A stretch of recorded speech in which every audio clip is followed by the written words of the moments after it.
지금 이 순간에도 여러분의 통장에서 돈이 빠져나가고 있다는 사실을 체감하고 계십니까?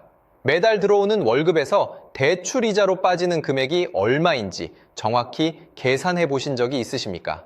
많은 분들이 말합니다. 아직은 괜찮다고, 어떻게든 버틸 수 있다고, 경제가 이 정도로 나빠지겠냐고.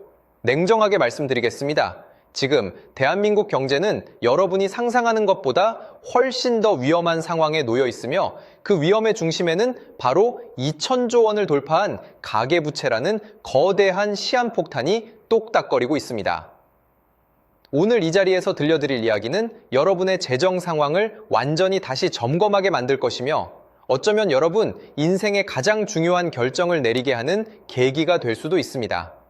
첫 번째로 직시해야 할 문제는 바로 우리가 빚 위에서 살고 있다는 냉혹한 현실입니다.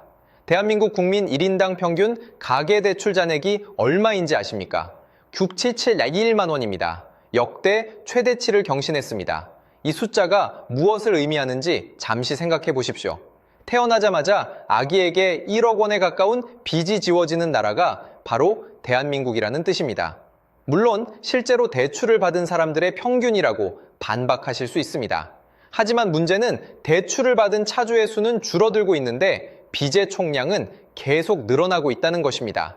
이게 무슨 의미인지 아십니까? 빚을 지는 사람은 줄었지만 한 사람이 짊어지는 빚의 무게는 오히려 더 무거워졌다는 뜻입니다. 착각하지 마십시오. 이것은 단순히 통계 수치의 문제가 아닙니다. 여러분, 개인의 삶과 직결된 문제입니다. 두 번째 문제는 소득은 제자리인데 이자 부담만 기하급수적으로 늘어나고 있다는 것입니다. 5년 전인 2021년을 기억하십니까? 기준금리가 역대 최저인 0.5%였던 시절입니다. 그때 많은 사람들이 영혼까지 끌어모아 대출을 받았습니다. 소위 영끌이라 불리는 현상이었습니다. 당시에는 이자 부담이 크지 않았기 때문에 무리해서라도 집을 사야 한다는 분위기가 지배적이었습니다. 하지만 지금은 어떻습니까? 그때 2%대로 대출받았던 분들의 금리가 지금 5%, 6%를 넘어서고 있습니다. 5억 원을 대출받으신 분이라면 금리가 1%포인트만 올라도 연간 이자 부담이 500만 원 늘어납니다.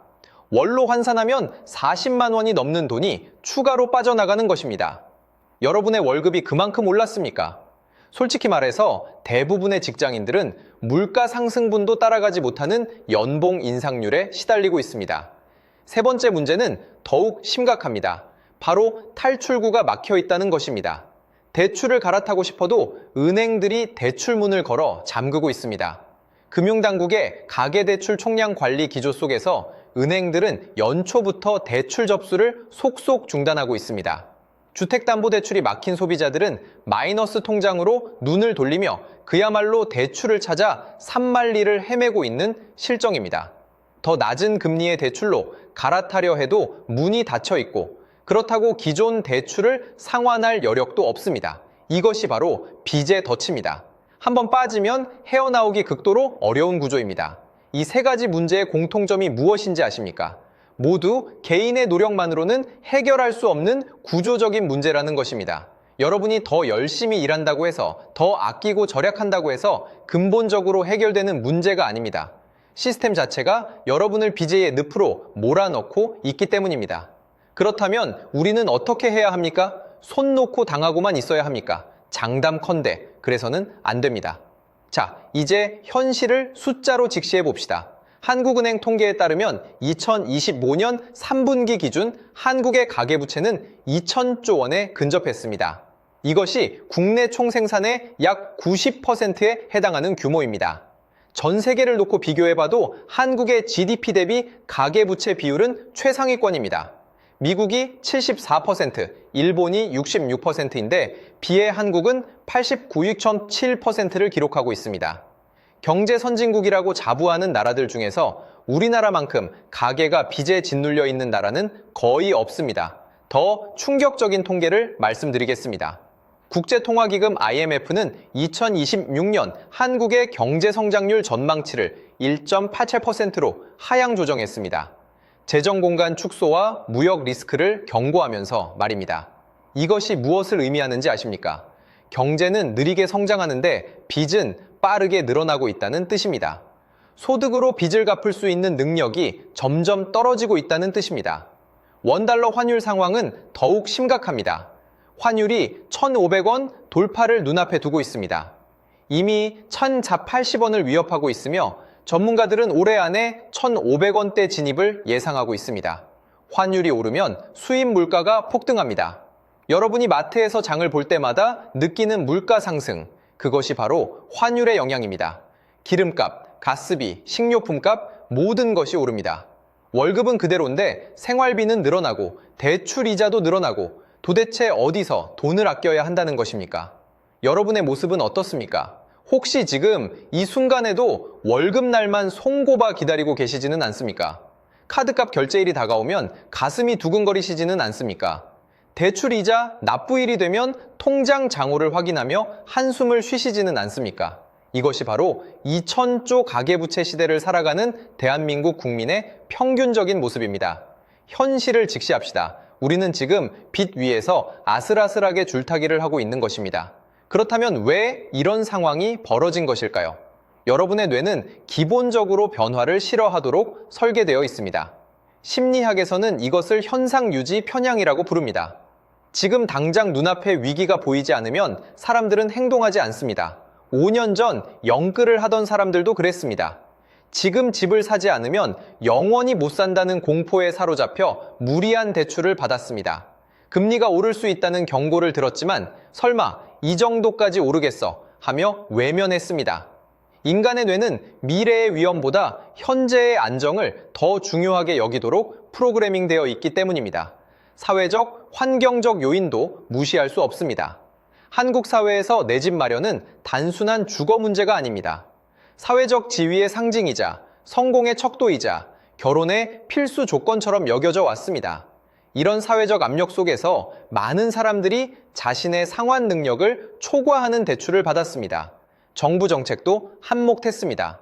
전세자금 대출 보증 확대, 주택담보대출 규제 완화, 이런 정책들이 단기적으로는 서민 주거 안정을 지원하는 것처럼 보였지만 장기적으로는 가계부채를 폭발적으로 증가시키는 결과를 낳았습니다.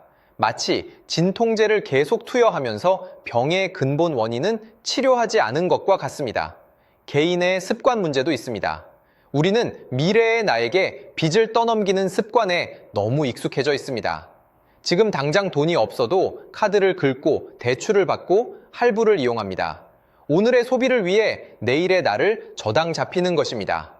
이것은 마치 신용카드로 신용카드 빚을 갚는 것과 같습니다. 돌려막기가 가능할 때는 괜찮아 보이지만 한 군데만 막혀도 전체가 무너지는 위태로운 구조입니다. 지금 대한민국 가계의 재정 상태가 바로 이런 상황입니다. 그렇다면 이 위기에서 어떻게 살아남을 수 있습니까? 첫째, 지금 당장 본인의 부채 현황을 정확하게 파악하십시오. 놀랍게도 많은 사람들이 자신이 정확히 얼마의 빚을 지고 있는지, 그 빚의 금리가 얼마인지, 만기가 언제인지 제대로 모르고 있습니다. 이것은 마치 눈을 가리고 전쟁터를 걷는 것과 같습니다. 오늘 저녁, 지금 당장 컴퓨터를 켜고 모든 대출 내역을 정리하십시오. 신용카드 할부, 마이너스 통장, 주택담보대출, 전세자금 대출, 학자금 대출, 모든 것을 종이 한 장에 적어보십시오. 대출 원금, 금리, 월 상환액, 남은 기간, 이 네 가지를 한눈에 볼 수 있게 정리하십시오. 이것이 생존의 첫 번째 단계입니다. 적을 알아야 싸울 수 있습니다. 둘째, 고금리 대출부터 집중적으로 상환하십시오. 모든 빚이 같은 무게를 가진 것은 아닙니다. 금리가 높은 빚일수록 여러분의 재정에 더 큰 구멍을 냅니다. 카드론이나 현금 서비스처럼 금리가 15%, 20%를 넘는 대출이 있다면 다른 모든 것을 제쳐두고 이것부터 갚으십시오. 이것을 눈덩이 방식이라고 부릅니다. 가장 무거운 눈덩이부터 없애야 나머지 눈덩이들을 굴릴 힘이 생깁니다. 월 소득의 최소 20%는 부채 상환에 할당하십시오. 어렵다고요. 어려워도 해야 합니다. 지금 하지 않으면 나중에는 더 어려워집니다. 셋째, 수입을 늘리거나 지출을 줄이는 구체적인 행동을 시작하십시오. 둘 중 하나만 해서는 안 됩니다. 둘 다 해야 합니다. 부업을 시작하십시오. 퇴근 후 2시간, 주말 4시간만 투자해도 월 50만 원에서 100만 원의 추가 수입을 만들 수 있습니다. 온라인 강의, 배달, 번역, 무엇이든 좋습니다. 동시에 지출을 철저하게 점검하십시오. 쓰지도 않는 구독 서비스, 습관적으로 사는 커피, 충동적으로 결제하는 온라인 쇼핑, 이런 것들을 모두 끊으십시오. 한 달에 10만 원을 아끼면 1년에 120만 원입니다. 10년이면 1200만 원입니다. 여기에 복리 이자를 더하면 그 금액은 훨씬 커집니다. 티끌 모아 태산이라는 말은 진부하지만 진실입니다. 자, 이제 선택은 여러분의 몫입니다. 첫 번째 길이 있습니다. 지금까지 해왔던 대로 살아가는 것입니다. 월급이 들어오면 대출 이자 내고 카드값 내고 남는 돈으로 어떻게든 한 달을 버티는 것입니다. 경제 상황이 나아지겠지, 금리가 내리겠지, 정부가 뭔가 해주겠지 하며 희망을 품고 기다리는 것입니다. 이 길은 편합니다. 아무것도 바꾸지 않아도 되기 때문입니다. 하지만 장담컨대 이 길의 끝에는 더 깊은 빚의 늪이 기다리고 있습니다. 두 번째 길이 있습니다. 오늘 당장 행동을 시작하는 것입니다. 불편하고 힘들겠지만 본인의 재정 현황을 직시하고 지출을 줄이고 수입을 늘리고 부채를 체계적으로 상환해 나가는 것입니다. 이 길은 험난합니다. 하고 싶은 것을 참아야 하고 쓰고 싶은 돈을 아껴야 합니다. 하지만 이 길의 끝에는 재정적 자유가 기다리고 있습니다. 빚에서 해방된 삶, 월급날을 두려워하지 않아도 되는 삶, 미래를 계획할 수 있는 삶이 기다리고 있습니다. 움직이십시오. 지금 당장. 오늘 밤 잠들기 전에 여러분의 모든 부채를 종이에 적으십시오. 내일 아침 출근 전에 어떤 지출을 줄일 수 있을지 3가지를 정하십시오. 이번 주말에 어떤 부업을 시작할 수 있을지 조사하십시오. 작은 행동이라도 지금 시작하지 않으면 영원히 시작하지 못합니다. 2000조 가계부채 시대, 아무도 여러분을 구해주지 않습니다. 여러분 스스로를 구해야 합니다. 지금이 바로 그 시작점입니다.